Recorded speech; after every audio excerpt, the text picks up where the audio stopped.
¿Qué pasa, gente? Bienvenidos a un nuevo video. Hoy vamos a meternos en un terreno pantanoso, de esos que levantan ampollas y generan debates encendidos. Vamos a hablar de una figura que para muchos es un líder espiritual, un guía, pero para otros, para otros es la encarnación de la polémica. Hablo de Carlos Cash Luna, el pastor evangélico guatemalteco que ha construido un imperio religioso bajo el nombre de Casa de Dios. Un hombre que mueve masas, que llena estadios y que al mismo tiempo arrastra una sombra de controversias que no para de crecer. En este vídeo vamos a desgranar, punto por punto, las 7 controversias más sonadas que rodean a Cash Luna. Nos basaremos en lo que han publicado medios de comunicación, en investigaciones periodísticas serias y en las críticas que se han hecho públicas a lo largo de los años. Quiero ser muy claro desde el principio. No estamos aquí para juzgar en un tribunal. Muchas de estas acusaciones no tienen una sentencia judicial firme que diga culpable. Pero eso no significa que no existan. Están ahí, documentadas, publicadas, y han generado un debate público enorme que merece ser analizado. Así que pónganse cómodos, abran la mente y prepárense para un viaje al corazón de uno de los fenómenos religiosos más polémicos de América Latina. Vamos a intentar entender qué hay detrás del hombre, del mito y de las acusaciones que lo persiguen. ¿Es un siervo de Dios o un maestro del marketing y la manipulación? Vamos a verlo. Empezamos. Empezamos fuerte, con la que es, sin duda, la acusación más grave y mediática que ha enfrentado Cash Luna. Nos remontamos a 2018, cuando la cadena Univisión soltó una bomba periodística. En un reportaje titulado El lado oscuro de la Casa de Dios, se destaparon presuntos vínculos entre el pastor y una de las narcotraficantes más poderosas de Centroamérica, Marjorie Chacón, alias la Reina del Sur. Imaginaos el escándalo.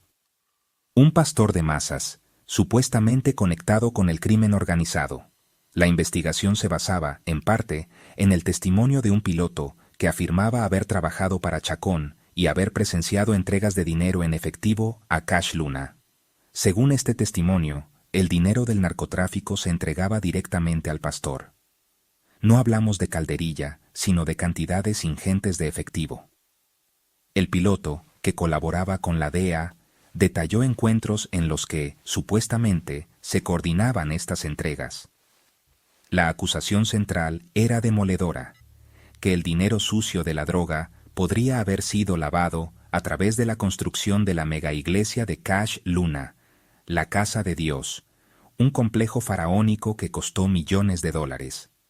La idea es simple: el narco te da dinero en efectivo, y tú lo haces pasar por donaciones de miles de fieles anónimos. Así, el dinero ilegal se convierte en dinero limpio. Obviamente, Cash Luna y su iglesia negaron todo de forma categórica. Salieron a defenderse con uñas y dientes, calificando el reportaje de difamatorio y falto de pruebas. Argumentaron que todas sus finanzas eran transparentes y que las acusaciones eran un ataque directo a su ministerio y a la fe de sus seguidores. Sin embargo, la sombra de la duda ya estaba sembrada. El reportaje de Univisión no era un simple rumor. Presentaba testimonios y documentos que, como mínimo, planteaban preguntas muy incómodas sobre el origen de la fortuna que levantó ese templo gigantesco. La figura de Marjorie Chacón es clave aquí. No era una delincuente cualquiera. Fue condenada en Estados Unidos por liderar una de las organizaciones de tráfico de drogas y lavado de dinero más importantes de la región. Que su nombre apareciera vinculado al de Cash Luna, aunque fuera a través de testimonios de terceros, fue un golpe brutal a la imagen del pastor. La conexión, aunque no probada judicialmente contra Luna, abría la puerta a una pregunta terrible. ¿Podría ser que el lugar donde miles de personas iban a buscar consuelo espiritual estuviera, en parte, financiado con dinero manchado de sangre? Este escándalo dejó una marca imborrable. A pesar de las negaciones, la acusación de lavado de dinero y vínculos con el narcotráfico se convirtió en el fantasma que persigue a Cash Luna. Cada vez que se habla de su riqueza o del tamaño de su iglesia, es inevitable que resurja el nombre de Marlory Chacón y las preguntas que Univisión puso sobre la mesa. Es el punto de partida de todas las sospechas, la controversia número 1 que nos obliga a mirar con lupa todo lo que rodea a este imperio religioso. Si la primera controversia era oscura y criminal, esta es, digamos, más visible y deslumbrante. Hablamos del estilo de vida de Cash Luna. Un estilo de vida que para muchos choca frontalmente con los principios de humildad y sencillez que predican muchas ramas del cristianismo. No estamos hablando de un pastor que vive cómodamente. Estamos hablando de un nivel de opulencia que compite con el de estrellas de rock o magnates de los negocios. Y esto, claro, genera un ruido tremendo, especialmente cuando tus seguidores son, en su mayoría, gente de clase trabajadora que hace un esfuerzo para dar el diezmo.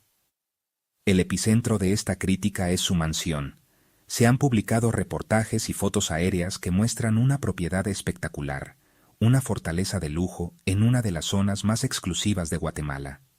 Pero la cosa no acaba ahí. Se habla de su afición por los autos de alta gama, de colecciones de relojes carísimos y, sobre todo, del uso de jets privados para sus desplazamientos.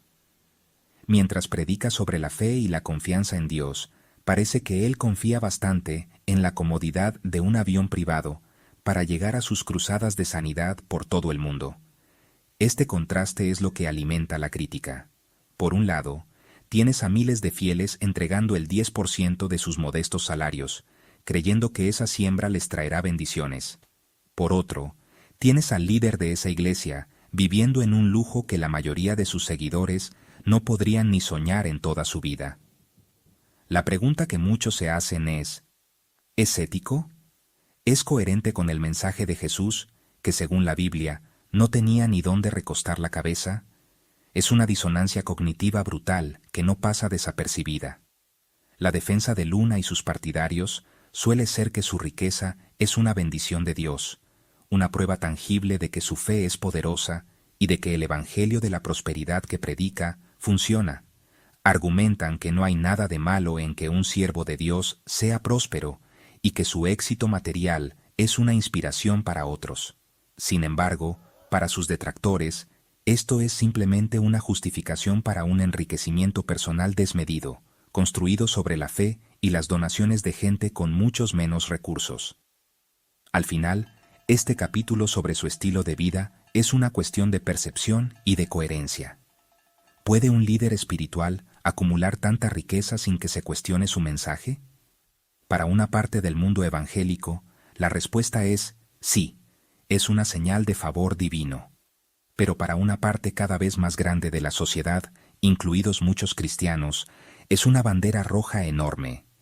Es la imagen de un pastor que parece disfrutar más de los tesoros de la tierra que de los que, supuestamente, promete en el cielo. Avanzamos a la tercera controversia, una que golpea directamente el bolsillo de los fieles. No se trata solo del diezmo voluntario, sino del cobro explícito por participar en eventos y servicios religiosos. Imagina que quieres ir a un congreso especial, a una noche de milagros o a un seminario impartido por el propio Cash Luna. Pues bien, en muchos casos, prepárate para sacar la cartera, porque la fe, en el universo de Casa de Dios, a menudo tiene una tarifa de entrada. Y no suelen ser precios simbólicos, precisamente. Han salido a la luz numerosos reportes y testimonios de personas que han tenido que pagar cuotas considerables para acceder a estos eventos. Hablamos de entradas que pueden costar decenas o incluso cientos de dólares, dependiendo del evento y del lugar. La crítica es obvia y directa. Se está mercantilizando la fe. Se está poniendo un precio a la esperanza, a la posibilidad de recibir una palabra de Dios o un milagro. Es como si la bendición estuviera detrás de una taquilla, y solo quienes pueden pagarla tienen acceso a los mejores asientos. Esta práctica choca de frente con la imagen tradicional de la Iglesia como un lugar abierto a todos, sin importar su condición económica. El mensaje que se transmite, intencionadamente o no, es que hay niveles de acceso a Dios. Si pagas, tienes una experiencia premium. Si no, te quedas con el servicio estándar del domingo. Para los críticos, esto es una perversión del Evangelio. Acusan a Cash Luna y a su organización de convertir la religión en un negocio, un espectáculo rentable, donde se vende un producto intangible, la esperanza. La defensa, como siempre, tiene sus argumentos. Suelen decir que estos cobros son necesarios para cubrir los enormes costos de producción de estos eventos, alquiler de estadios, equipos de sonido y luces de última generación, logística, seguridad. Argumentan que no se está cobrando por el mensaje, sino por la infraestructura que permite difundirlo a gran escala. Para ellos, es simplemente una cuestión práctica para poder realizar eventos de calidad y con un alcance masivo. Una especie de costo de operación de un ministerio global. Pero la línea es muy delgada y fácil de cruzar. ¿Dónde termina el costo de operación y empieza el lucro? Para muchos, vender entradas para una noche de sanidad es, sencillamente, inaceptable. Es transformar un acto de fe en una transacción comercial. Esta controversia alimenta la percepción de que, para Cash Luna, la iglesia no es solo un ministerio, sino también una empresa muy, muy rentable. Una empresa donde los fieles no son solo una congregación, sino también clientes dispuestos a pagar por un producto espiritual.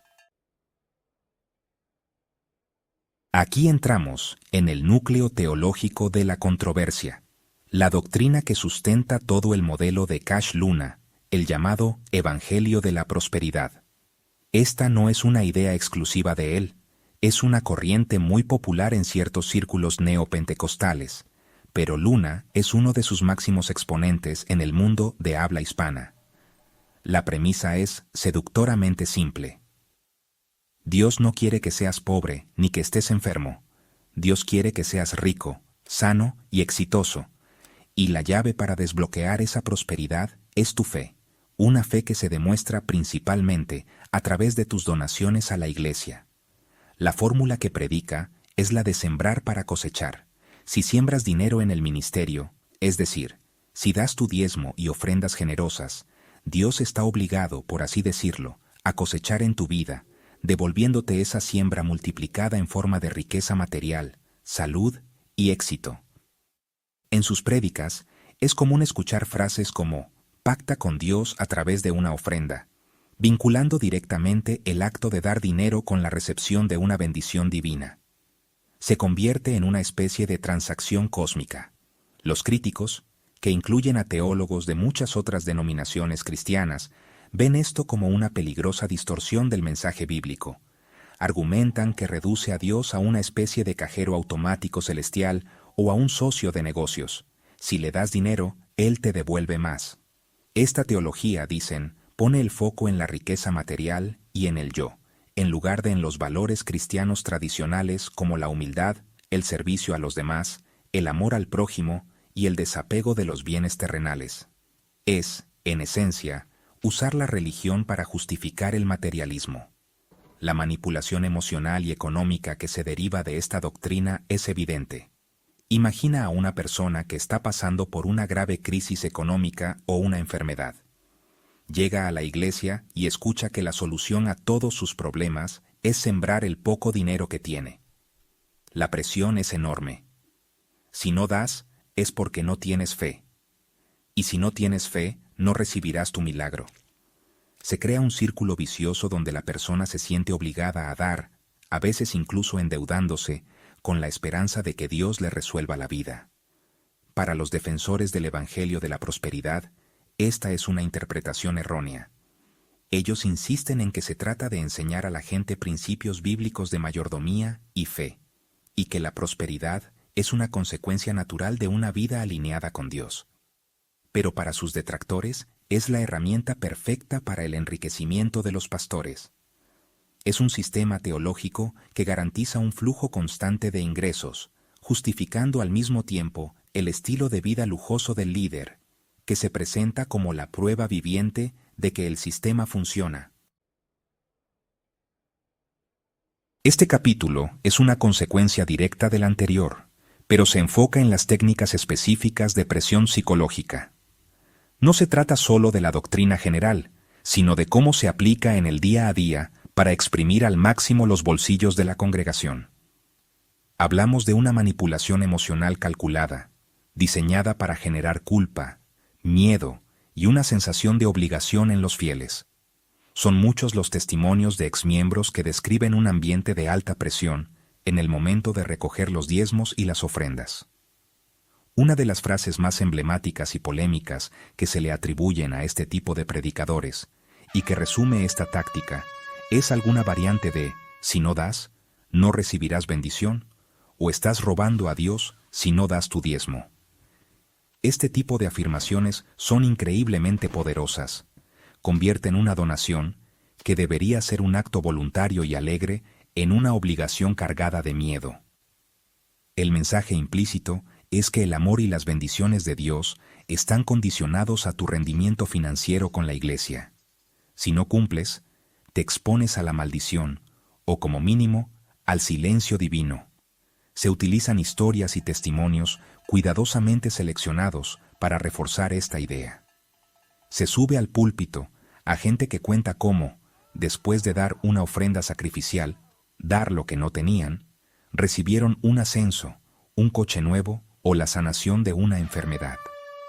Estos relatos funcionan como publicidad emocional, creando en la audiencia el deseo de experimentar lo mismo y la creencia de que la única forma de lograrlo es a través de una donación generosa. Se apela a la desesperación y a la esperanza de la gente de una manera muy directa. Los críticos señalan que esto es una forma de extorsión espiritual. Se utiliza la autoridad de la figura del pastor y el nombre de Dios para presionar a la gente a desprenderse de su dinero. Se aprovechan de la vulnerabilidad de personas que están pasando por momentos difíciles, prometiéndoles soluciones mágicas a cambio de un pago. Es una técnica que, según los testimonios, genera una enorme ansiedad. La gente se siente culpable si no puede dar lo suficiente y temerosa de las consecuencias divinas que eso podría acarrear. Esta manipulación no solo busca el diezmo regular del 10%. A menudo, se promueven pactos o siembras especiales donde se pide a los fieles que donen cantidades mucho mayores para proyectos específicos o para recibir una doble porción de bendición. Se crean campañas intensivas de recaudación que elevan la presión a niveles máximos, utilizando todas las herramientas de la persuasión y la psicología de masas para alcanzar metas financieras que, casualmente, siempre benefician a la cúpula de la organización. Salimos del ámbito puramente religioso y económico para entrar en el terreno del poder político. Una figura con la influencia masiva de Cash Luna no pasa desapercibida para la clase política. Tener de tu lado a un líder que puede movilizar a cientos de miles de votantes es un activo muy codiciado. Y aquí es donde surge otra gran controversia: los vínculos y el respaldo de Cash Luna a figuras políticas, muchas de ellas altamente cuestionables y señaladas por corrupción. A lo largo de los años, han circulado numerosas fotografías y han existido reuniones públicas de Cash Luna con presidentes, candidatos y funcionarios de Guatemala y otros países. El problema no es que un líder religioso se reúna con políticos, eso puede ser normal. El problema es cuando esos políticos tienen un historial oscuro de corrupción, violaciones a los derechos humanos o prácticas antidemocráticas. Uno de los casos más sonados fue su cercanía con el expresidente Otto Pérez Molina y su vicepresidenta Roxana Valdetti, ambos posteriormente encarcelados por liderar una red masiva de corrupción aduanera conocida como La Línea. La crítica es doble.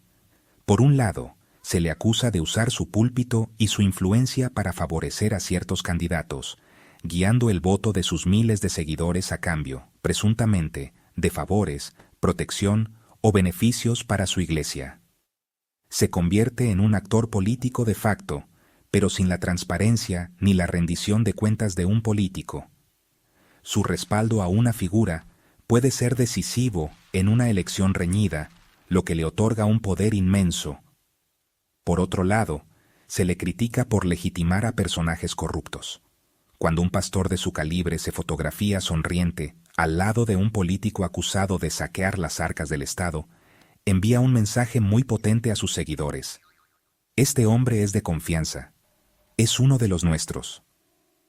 Es una especie de blanqueamiento de imagen para el político, que utiliza la figura religiosa de Luna para limpiar su reputación y ganar la simpatía del votante evangélico. Para sus defensores, estas reuniones son simplemente parte de su rol como líder de una de las comunidades más grandes del país. Argumentan que tiene el deber de dialogar con los gobernantes de turno por el bien de la nación y de su congregación. Sin embargo, para sus críticos, estas alianzas son una prueba más de que su ministerio está más interesado en el poder terrenal que en los asuntos espirituales. Es un juego peligroso, donde la fe se mezcla con la política más pragmática y a menudo más sucia, manchando la supuesta neutralidad y santidad de su labor pastoral. Llegamos a la última controversia, una que es quizás más sutil pero fundamental para entender todo el fenómeno: el culto a la personalidad. Los críticos argumentan que, en el ministerio de Cash Luna, la figura central no es siempre Jesús, sino el propio Cash Luna. Se ha construido una imagen de sí mismo como un ungido especial, un hombre con una conexión directa y privilegiada con Dios, casi como un profeta de los tiempos modernos cuya palabra tiene un peso casi divino. Esta percepción se fomenta de muchas maneras, desde la forma en que se presenta en los eventos masivos, con producciones espectaculares centradas en su persona, hasta el lenguaje que utiliza.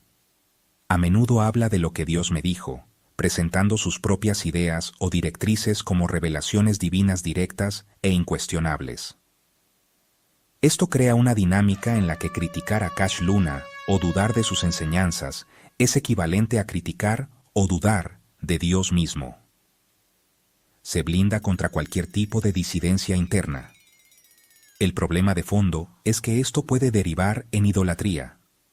Los seguidores no solo siguen las enseñanzas de Cristo a través de un pastor, sino que empiezan a idolatrar al pastor mismo.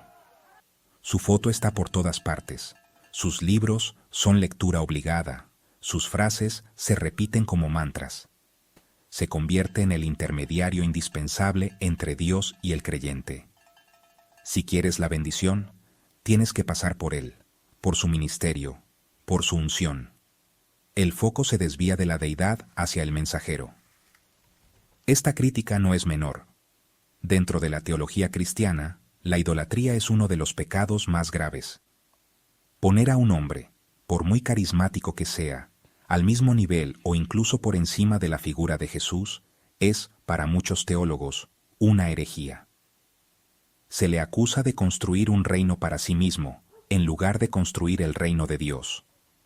Su nombre, Cash, y el de su iglesia, Casa de Dios, se vuelven marcas comerciales más potentes que el mensaje que supuestamente representan.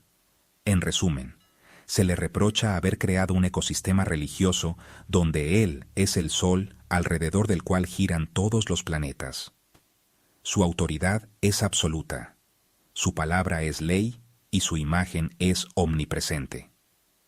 Para sus detractores, esto es la antítesis de lo que debería ser un pastor cristiano, que según la Biblia, debe ser un siervo humilde que apunta constantemente hacia Cristo, y no hacia sí mismo. Es la culminación de todas las controversias, un líder que, en su búsqueda de poder, influencia y riqueza, parece haberse colocado a sí mismo en el centro del altar. Y ahí lo tienen.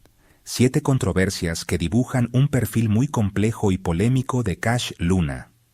Desde los presuntos y oscuros vínculos con el narcotráfico y el lavado de dinero, pasando por un estilo de vida de lujo extremo que choca con la realidad de sus fieles, hasta la mercantilización de la fe, cobrando por eventos religiosos. Hemos visto cómo el evangelio de la prosperidad y las técnicas de manipulación emocional se convierten en herramientas para garantizar un flujo de ingresos constante, y cómo sus alianzas con políticos cuestionables le otorgan un poder terrenal inmenso. Al final, la crítica culmina en la percepción de que ha fomentado un culto a su propia personalidad, presentándose como un ungido intocable. Por todas estas razones, para un número creciente de personas, tanto dentro como fuera del mundo cristiano, la conclusión es clara. Cash Luna representa la figura del mal pastor. Un líder que, según esta visión, utiliza la religión no como un camino de salvación espiritual para otros, sino como una potentísima herramienta para su propio enriquecimiento, poder e influencia personal. Pero como siempre digo, la última palabra la tienes tú. Nosotros te hemos presentado los hechos, las acusaciones y las diferentes perspectivas. Ahora te toca a ti investigar más, pensar y formar tu propia opinión. Y para ayudarte en ese camino, te dejamos dos opciones en pantalla. Puedes hacer clic aquí para ver un video donde comparamos punto por punto las enseñanzas de Cash Luna con lo que dice la Biblia, o puedes hacer clic aquí para ver una recopilación de las frases más polémicas y reveladoras que ha dicho a lo largo de su carrera. Decide tú qué camino quieres explorar. Nos vemos en el próximo video.